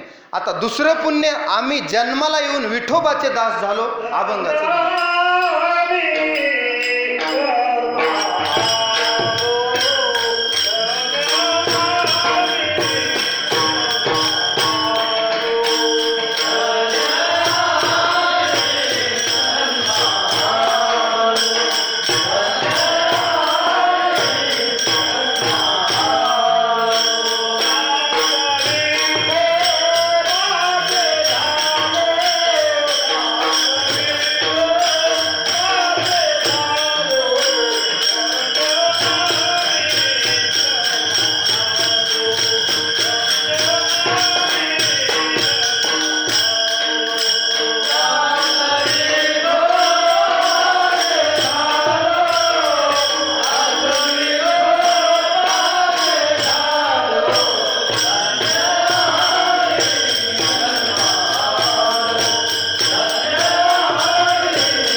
धन्य आम्ही जन्म आलो आणि जन्माला येऊन दास विठोबाचे झालो. आता जन्माला आलो आणि जन्म वाया घातला नाही, योग्य ध्येय आम्ही जीवनामध्ये ठेवलं. आता तुम्ही जर प्रत्येकाला विचारलं तुमच्या जीवनात काय ध्येय आहे, काय ध्येय, बऱ्याच जणांचं ध्येय ठरलेलं नसतं. मरण येईना म्हणून जगतात लोक. ध्येय काय, मरण येईपर्यंत जगणे, याला जीवन म्हणतात. असं लोकांचं जीवन आहे. पण विशिष्ट ध्येयासाठी जीवन समर्पित करणं, प्रभू परमात्म प्राप्ती हे एकमेव ध्येय ठेवून संतांनी जीवन समर्पित केलं देवाला. म्हणून तुळशीपत्र आपल्या देहावर सुद्धा आपण ठेवलंय ना, इदम न मम श्रीकृष्णार्पण, म्हणायला आणि वापरायला संसारात विठ्ठला.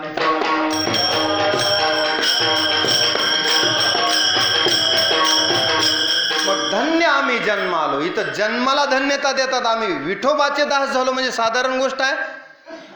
काही काही ठिकाणी तुकोबाराय संतांची भेट झाली म्हणून धन्यवाद देतात, कुठं संचिताला धन्यवाद देतात. धन्य मी मानीन आपुले संचित, राहिले से प्रीत तुझे नामी. इथं संचिताला धन्यवाद. धन्य ही आनंदाची सापडली वेळ. कुठं कुठं संत भेटले त्याबद्दल धन्यवाद. म्हणजे तुकोबराय काय म्हणतात की मला हा जन्म मिळाला आणि मी विठोबाचा दास झालो. आता तुम्ही म्हणाल विठोबाचा दास, आम्ही सुद्धा विठोबाचे दास आहेत. दास होण्यासाठी कोणकोणते गुण असावेत आणि दास्यत्व कसं करावं हे हनुमंतरायाकडून शिकायचं. कुणाकडून? दास्यत्व निकट हनुमंते पै केले आणि मनोनी देखिले. नवविधा भक्तीमधली दास्य भक्ती आहे. श्रवणम कीर्तनम विष्णू स्मरणम पादसेवनम अर्चनम वंदनम दास्यम सख्यम आत्मनिवेदनम. मग ही दास्यम जे आहे, दास्य भक्ती, दास विठोबाचे झालो म्हणजे काय, गळ्यात पवित्र तुळशीची माळ घातली, द्वादश गंध लावले, वारी केली, एवढ्यावरच नाही. वृत्तीनं भक्त असावा का कृतीनं भक्त असावा? भक्त हा वृत्तीनं असावा. एखादी जर पतिव्रता म्हणली मी 15 तास पतिव्रता आहे, तर तिला कोणी मान्यता देईल का? अहो पतिव्रता आहे तर तिचं अखंड जीवन पातिव्रत्यात गेलं पाहिजे, ती झाली पतिव्रता. तसं भक्त, मी फक्त 2 तास भक्त आहे, मंदिरात आलो तेवढाच, मंदिरातून बाहेर गेलो की पुन्हा मी भक्त नाही, असं आहे का? याला कोणी मान्यता देईल? संत याला मान्यता देत नाही. 24 तास ज्याची वृत्ती भक्तीची आहे, बाजारात जरी गेला तरी प्रभूला केंद्रस्थानी ठेवून व्यापार करतो, मंदिरात आला तरी प्रभूच आठवतो, घरी दारी संग आसनी शयनी घडे भोजनी गमनी, कवळो कवळी घ्यावी गोविंदाचे नाम. त्याला घासा घासाला देवाचीच आठवण होते. त्याला म्हणायचं 24 तासाची पतिव्रता म्हणजे अखंड जीवन. कुणाचं? त्या भक्ताचं. मग आता आपण कोणत्या प्रकारामध्ये मोडतो बघा, 18 तास का 24 तास का अखंड जीवनभर. म्हणजे काय की देह जावो अथवा राहो ही ज्याची वृत्ती आहे, पांडुरंगी दृढ भाव. आणि माझी मज झाली अनावर वाचा, छंदया नामाचा घेतलास. देवापासून एक क्षणभर बी विभक्त ज्याला राहू वाटत नाही त्याला म्हणायचं भक्त. ती भक्ताची वृत्ती आहे. म्हणून देव म्हणतात ना, येऊ मद भक्त समे प्रिय. असा भक्त मला प्रिय आहे. नुसता गंधमाळा घालणारा नाही, त्याच्यात ते 36 गुण असले पाहिजे. 12व्या अध्यायातले अद्वेष्टा सर्वभूतानाम मैत्र करुण एवच निर्ममो निरंकार. एक एक गुण आहेत. समदुःख सुख क्षमी, एवढे गुण ज्याच्याकडे आहेत. येऊ मदभक्त समेप्रिया, संतुष्ट सतत योगी यतात्मा दृढ निश्चया मय्यर्पित मनोबुद्धी. आणि येऊ मदभक्त समेप्रिया समशत्रोच मित्रेच तथा मानापमानयो शीतोष्ण सुख दुःखेषु समसंग विवर्जित. एवढे गुण ज्याच्याकडे आहेत, येऊ मदभक्त समेप्रिया. असा भक्त असावा, त्याला म्हणायचं भक्ताची वृत्ती. कृतीनं भक्त देवालाच मान्य नाही तर आपल्याला काय. म्हणजे असा पोशाख घातला म्हणजे भक्त झाला असा नाही. जीन पॅन्ट मध्ये सुद्धा ऋषी असू शकतो. विठ्ठला विठ्ठला.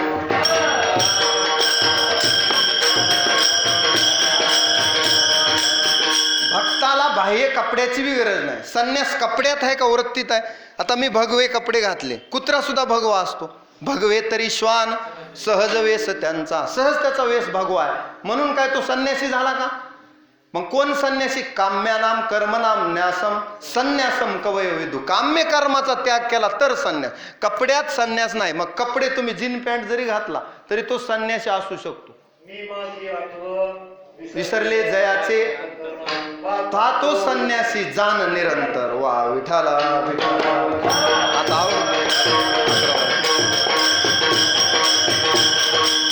वेळ होत आलेला आहे, 10 मिनिट बाकी आहेत. एकदा विठोबा रुक्माईचं भजन घेऊ. हात वर करा सगळ्यांना. विठोबा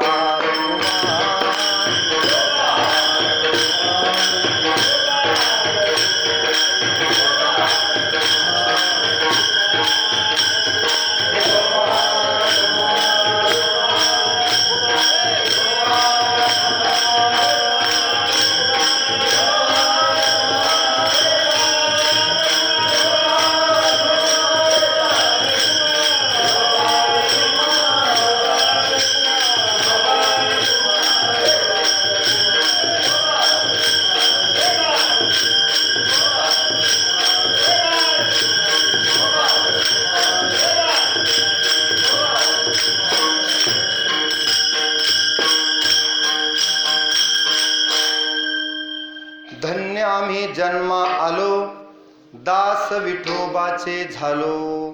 तुकोबाराय म्हणतात, आम्ही जन्माला आलो आणि विठोबाचे दास झालो. आमचा जन्म सुफळ झाला. आजी जन्म सुफळ झाला गे माये देखिले पाय विठोबाचे. किंवा तुका म्हणे जन्मा आल्याचे सार्थक विठ्ठलची एक देखलिया. आता आम्ही हा नरदेह सार्थक का केला. कारण नाम मंगळाचे तेने गुणी. कशामुळं सार्थक. कवतुक वाटे झाली वेचाचे नाम मंगळाचे तेने गुणे. आता आमचं आयुष्य जे खर्च झाले भक्ती मार्गात, बरं इतकी वेळ काय होतं. तुका म्हणे नास दिशे झाल्या वेचाचा. पण आता नाही. आता एक क्षणही आम्ही भगवंताला सोडणार नाहीत. आता भक्ती मार्ग धरलाय ना. एकदा ही वाट गोमटी वैकुंठाशी जाता रामकृष्ण कथा दिंडी ध्वजा. आता ही वाट आम्ही सोडणार नाही. काय ही जी वाट सापडली आम्हाला ती आता सोडणार नाही.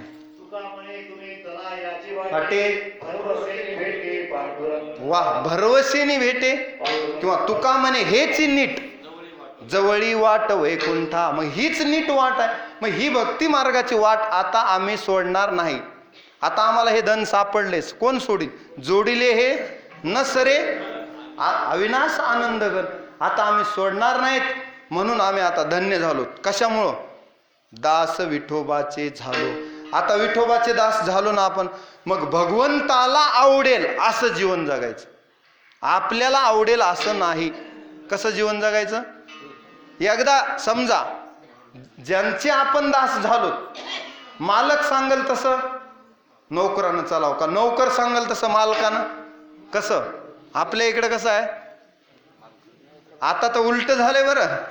तुम्ही बघा कोणत्याही दुकानदाराला विचारा, आता लय अवघड झालंय गुरुजी, नौकरानं सांगावं, गड्यानं सांगावं, मालकानं असं झालंय. आता तुम्ही बघा शेतातले गडी सुद्धा का असं झालं, आपण त्या लक्षणात चलत नाहीत. म्हणजे इथं काय, देवाला आवडेल असं जीवन जगावं. स्वामीचे म्हणू भावा वा न चुकविजय परमरी सेवा वा. येरते पांडवा वाणीचे येरते पांडवा. करणे. हा म्हणजे काय की जे देवाला आवडेल, मम वर्तमान वर्तनते मनुष्या पार्थ सर्वशा.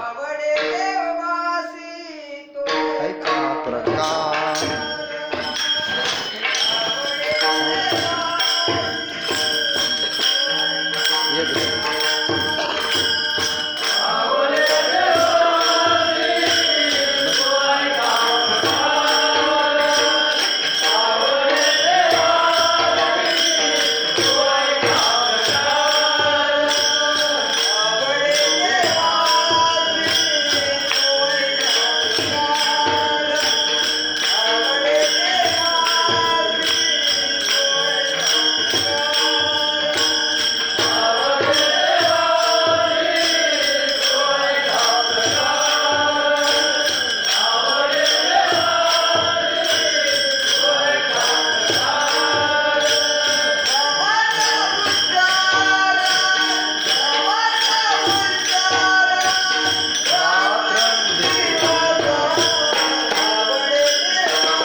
काय देवाची आवड आहे.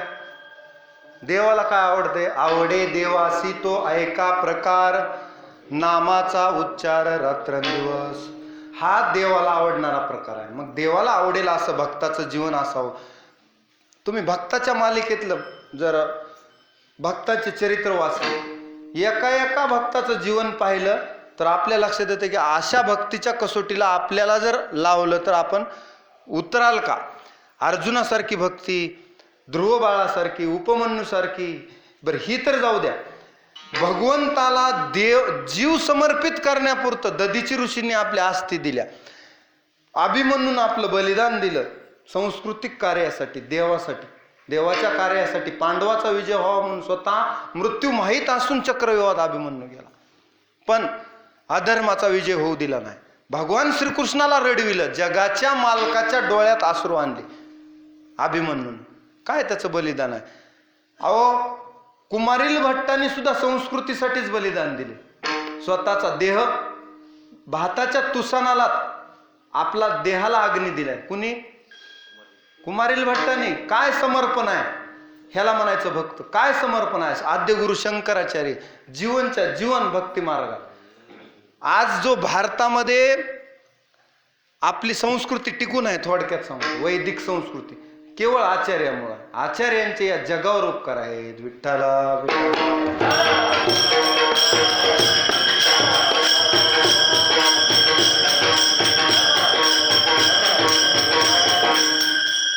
चला, आपला वेळ 5 मिनिट राहिला. आता फक्त तिसऱ्या चरणाचा अर्थ सांगतो, संगती लावून शेवटच्या चरणाकडे जाऊ.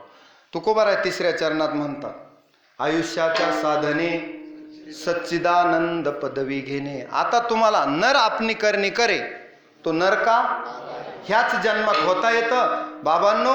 म्हणून या जन्माचं मूल्य जाणा आणि साधना करा. साधनेशिवाय सिद्धी नाही. कोणी जर म्हणलं दे रे हरी पलंगावरी तर होत. साधना करा, तुम्ही नामस्मरण करा. यज्ञो दानम तपश्चैव पावनानि मनीषिणाम. यज्ञ करा, दान करा, तप करा, नामस्मरण करा, पण कोणतं तरी साधन करा.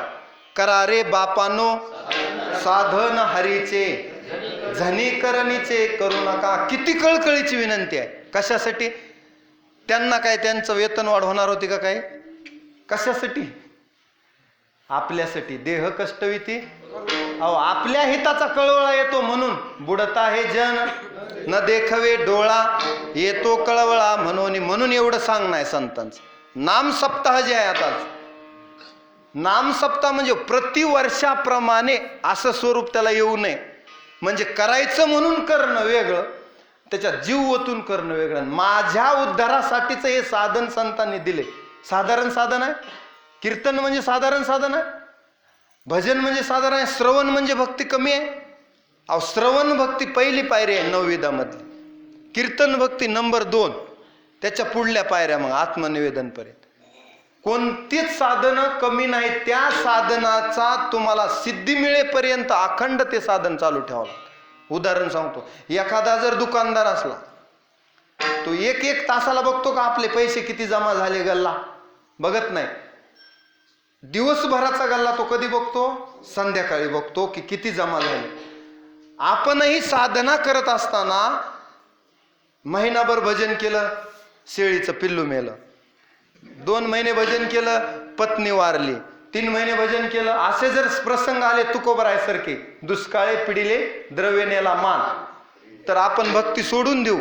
उलट व्हायले म्हणतात काही माणसं, जितकं देव देव करील तितकं उलट व्हायले म्हणते, असं म्हणतात बरं। आता कुठेही कीर्तनाला गेलं, काय करावं महाराज, असं झालं, म्हणजे आपलं रडगारानं चालूच आहे। आपला विषय काय चालू होता?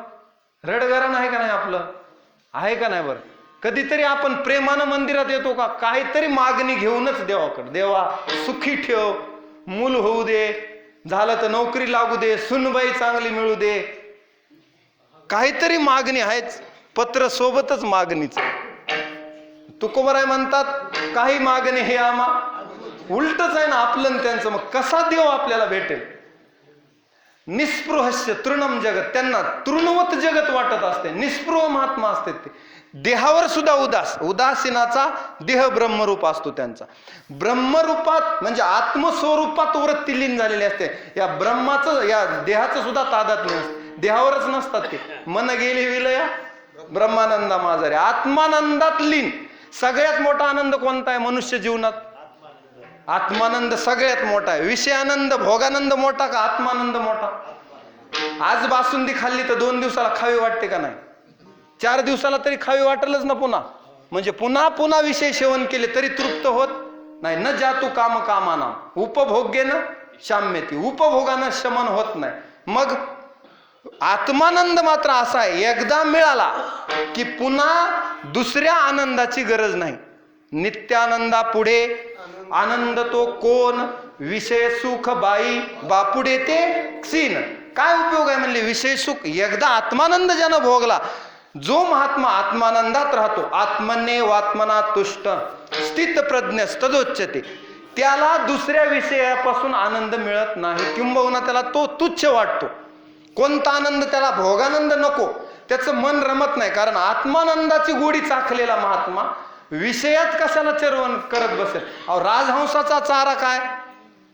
मोती, आणि तो कशाला बदकासारखं किंवा इतर पक्षासारखं काय खाईल का? तोंडच लावित नाही ते विठाला विठाला।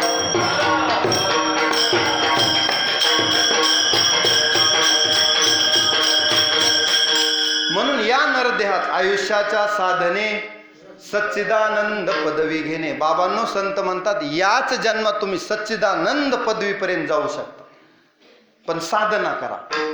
साधना केल्याशिवाय सिद्धी नाही। भगवान म्हणतात ना, अहो प्रकर्ष तंत्रे ही रणे जयश्री, रणात सुद्धा विजय कुणाला मिळतो? जो युद्ध नीतीनुसार करतो, प्रयत्न करतो, त्यालाच यश मिळतं। मग तुम्ही म्हणाल भगवंताचा वाटा 5वा आहे, यशामध्ये दैवाचा वाटा 5वा आहे। दैवम चैवात्र पंचमम सांगितलं, अधिष्ठानम तथा कर्ता करणम च पृथग्विदम विविधाश्च पृथक चेष्टा, आणि दैवम चैवात्र 5वं दैव आहे। अगोदर प्रयत्न केल्याशिवाय भगवंत सुद्धा फळ देत नाही, प्रयत्न का होईना करावं लागतील। अहो चारा दिला देवानं, पण चिमणीला तो चारा घेऊन तरी येण्याचे कष्ट करावे लागतील। तसं भक्ती मार्ग दिला संतांनी, पण त्याच्यात येण्याचे तरी कष्ट आपल्यालाच करावे लागणार। म्हणून उद्धरेदात्मनात्मानम नात्मानम वसादयेत आत्मेव ह्यात्मनो बंधुर आत्मेव रिपुरात्मनः। म्हणून काय की आपणच आपले शत्रू आहेत आणि आपणच आपले मित्र आहेत। जर हा देह भगवत कार्यासाठी झिजवला तर आपला आत्मा आपला मित्र बनला. आणि वा हा वा वा विठाला विठाला विठाला.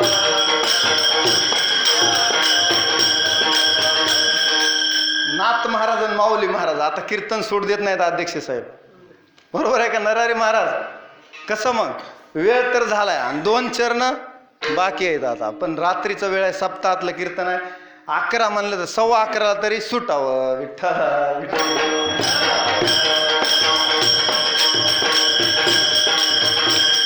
आयुष्याच्या साधने सच्चिदानंद पदवी घेणे. मग ही पदवी बाबांनो घ्या. देव घ्या, देव घ्या, कोणी देव घ्या फुका न लगे आणि आयता आला घर पुसून. तुकोबाराय म्हणतात घ्या बाबा फुकट घ्या. गोविंद दामोदर माधवेती. त्या गोपिका म्हणायच्या बाबा गोविंद घ्या, दामोदर घ्या, घ्या कोणीतरी. आणि जिव्हेला म्हणायच्या हे जिव्हे गोविंदासारखं नामस्मरण कर. जिव्हे सदैवं भज सुंदरानी नामानी कृष्णस्य मनोहरानी समस्त भक्तार्थ विनाशनानी गोविंद दामोदर माधवेती. घ्या कोणीतरी ह्या जिभेनं गोविंद दामोदर माधव म्हणा. साधन करा गडे, साधन करा. सिद्धी समोर आहे, सिद्धी दूर नाही, सिद्धी जवळ आहे, पण साधन करा. आणि सोपं साधन आहे कलियुगामध्ये. कलियुगी उद्धार. तुम्हाला जर त्रेतायुगातलं साधन सांगितलं देवप्राप्त होण्यासाठी, द्वापार युगातलं सांगितलं, त्याच्यानंतर नाही सत्ययुग त्रेता द्वापारचे साधन सांगितले, तर आता आपल्याला तुम्ही म्हणाल हे आपलं काम नाही. हा टाळ, हा विनान, हा मृदंग, तुम्ही तुमची मुक्ती, तुम्ही तुमचा देव. एवढे साधनं अवघड होते पूर्वी, पण संतांनी तुका म्हणे सोपी. किती सोपं केलं, आपल्यासाठी सोपं केलं. मग आता याच्याहून सोपं नाही. सोपं आहे पण शहाणा तो धनी. ज्ञानदेव म्हणे नाम हे सुलभ पण सर्वत्र दुर्लभ विरळा जाणे. किती सांगावं संतांनी. विठाला विठाला.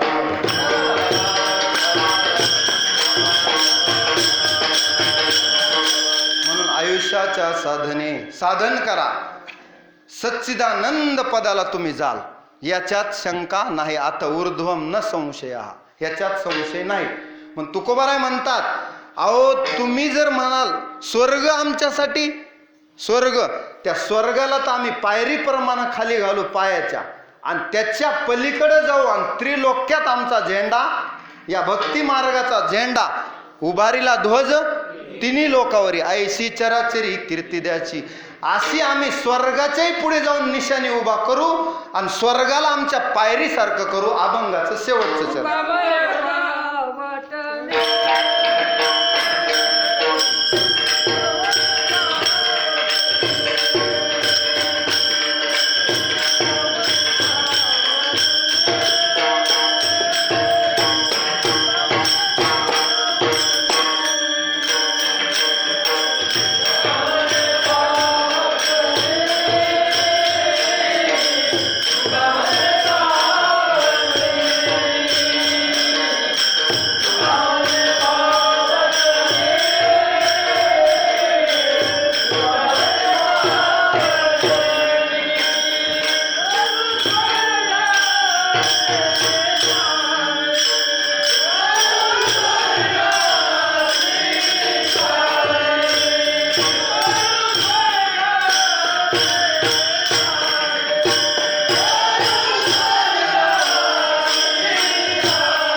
भजन ऐकलं, थोडं आनंद घेतला ना, विषयाच्या नादात आम्हालाही गायनाचा आनंद घ्यावा वाटतो. छंदे छंदे डुल्ल तसो, असं सुंदर भजन झाल्यानंतर त्याच्यामध्ये ब्रह्मरस तयार होत असतो, तो ऐकावा वाटतो, गोड रस तयार होतो. विषयाच्या म्हणजे बोलण्याच्या नादात काय होता, स्वराकडं तुमच्या भजनाकडे एखाद्या वेळी आमचंही दुर्लक्ष होतं, पण आम्हालाही आनंद मिळतो. तो आनंद शेळगावकरांनी सगळ्यांनी भजनी मंडळ सुंदर भजन केला.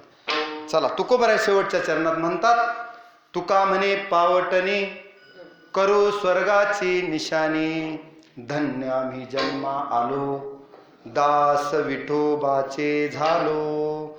म्हणून यथामती यथावकाश तुकोबरायांना जे अपेक्षित आहे त्या पद्धतीनं अभंग सोडवण्याचा प्रयत्न केला. आणखी या अभंगावर वेगळ्या पद्धतीनं चिंतन, आणखी भक्तांचे उदाहरणं. आता इथं सगळे श्रोते कसे आहेत, शास्त्रार्थातले श्रोते, सगळ्यांना या पद्धतीनं अभंगावर माझ्या मतीनं विवेचन करण्याचा प्रयत्न केला. वाकडी का नीट देव जाणे, करविली तैसी पायाच्या प्रसादे, काही बोलिलो विनोदे, मज क्षमा करणे संती, नोहे अंगभूत युक्ती. या न्यायानं झालेली सेवा महाविष्णूच्या चरणावर समर्पित करतो आणि एकदा भजनी मंडळ सर्वांना धन्यवाद देतो. विनेकरी, मृदंग वादक, गावातील सर्व गुणीजन, श्रोते, माता भगिनी, या सप्ताहासाठी ज्यांनी ज्यांनी योगदान दिलं, अन्नदान करणारे, पंगत करणारे, सगळ्यांना धन्यवाद देतो. आमचे मुख्याध्यापक साहेब श्री प्रकाशराव गोरवे, म्हणजे त्यांचं नाव निवृत्ती गोरवे आमच्या रेकॉर्डला, तर साहेबांनी मला फोन केला आणि परत आठवण करून दिली की या वर्षी सुद्धा कीर्तन तुम्हाला यावं लागेल. मी हो म्हणालो. म्हणजे साहेबांचेही धन्यवाद, आणि नेहमीच आमच्यावर प्रेम करतात. आता साहेबांचं वर्णन असं आहे की आम्हाला ज्या वेळेस मुख्याध्यापक साहेब होते तर आम्हाला घरच्याप्रमाणे शाळा वाटायची, आणि त्यांचंही योगदान आहे या कार्याला सहकार. तुका म्हणे सत्य कर्मा व्हावे सहाय्य, तसे आमचे साहेब आम्हाला सहाय्य होत होते.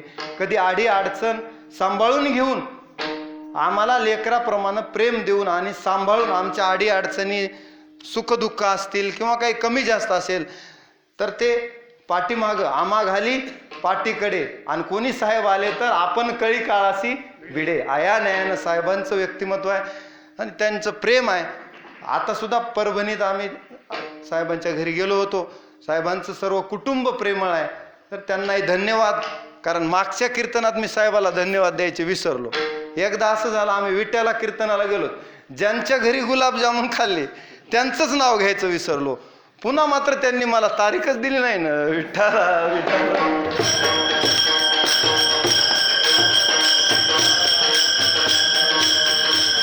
सर्वच गुणीजन मंडळ आहेत. प्रल्हाद महाराज फोन करतात, नरहरी महाराज आहेत, आमचे अध्यक्ष साहेब आहेत, वारकरी संप्रदायावर निष्ठावान प्रेम करणारे माणसं आहेत, नाथ महाराज आहेत, माऊली महाराज आहेत, हे माऊली महाराज आहेत, दादा आहेत, सगळेच आहेत. आपले आरगडे भाऊ आहेत. सगळ्यांचे आता नाव कसं आहे, सावकार कुठे गेले, हा नाहीत का आले, बालासाहेब दादा आहेत, आमचे आप्पा आहेत. आप्पांनी कसं आहे, अनेक महाराज कोळून पेलेले आहेत. आता त्यांच्या पुढे आम्ही खरं तर कसं आहे, सूर्यापुढे काजव्यानं चमक नाही. आता इथं शास्त्रात ब्रह्मसूत्र सोडवलेले माणसं आहेत. आता बोला ह्याच्या पुढे काय सांगावं. पण सोप्या शब्दात गुरुवर्यांनी दिलेला प्रसाद जसा येईल तसा तुम्हाला वाटण्याचा प्रयत्न केला. शिवितो हा रस, वाटितो अनिका. तुम्ही तो गोड करून घेतला, हे महत्वाचं आहे. सगळ्यांना धन्यवाद देतो, भरभरून धन्यवाद शेळगावकरांना. एवढं सुंदर मंदिर, त्या मूर्तीकडे बघितलं की चिंतन आपोआप तोंडातून येतं. आणि हे काय खोटं नाही, इथं आल्यानंतरचा अनुभव आहे. विठ्ठला विठ्ठला.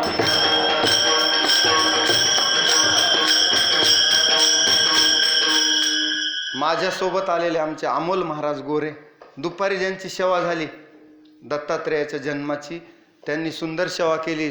त्यांनी सांगितलं की सर, माता भगिनी एवढ्या महिला उपस्थित होत्या की शेळगावकर मंडळीचं प्रेम पाहून मला सुद्धा आणखी कीर्तन जास्त करावं वाटलं. म्हणजे मागच्या वर्षीपेक्षा त्यांना चांगला अनुभव आला. हे का? कारण उत्तरोत्तर प्रेम प्रतिक्षण वर्धनम पाहिजे, देवावरचं प्रेम वाढलं पाहिजे. तर या न्यायानं आणखी कुणाचं नाव राहिलं असेल तर क्षमस्व. सगळ्यांनी नेहमीच सहकार्य असतं. आपाचं आमच्यावर प्रेम आहे. आपा म्हणतात तुम्ही स्वराकडे लक्ष देऊ नका, पण विषय चांगला मांडा. नाथ महाराज म्हणले उशीर होऊ द्या पण चिंतन मांडा. मी म्हणलं ठीक आहे, काय हरकत नाही. सगळ्यांनी म्हणजे असं प्रेम असावं. परमार्थात एकमेकाबद्दल प्रेम असेल तर कीर्तनही करण्यात मजा आहे. सर्वांनी सहभाग घ्यावा. बरोबर आहे की नाही बालासाहेब महाराज? सगळ्यांचा सहभाग असावा तर आपल्याला एक कीर्तनात गोडी वाटते. आता सगळ्यांना धन्यवाद देतो, कारण अर्धे नावं विसरतातच नीरस महाराज. तरी सगळ्यांनी मला क्षमा करा. नाव आता कसं आहे, नामोच्चार करणं, सगळ्यांची नावं आम्हाला इतक्या ठिकाणी काय होतं, नावं एखाद्या वेळी लक्षात राहत नाहीत. त्याच्यामुळं क्षमा करा. झालेली सेवा महाविष्णूच्या चरणी समर्पित करतो. सेवेला पूर्णविराम. ज्ञानेश्वर माऊली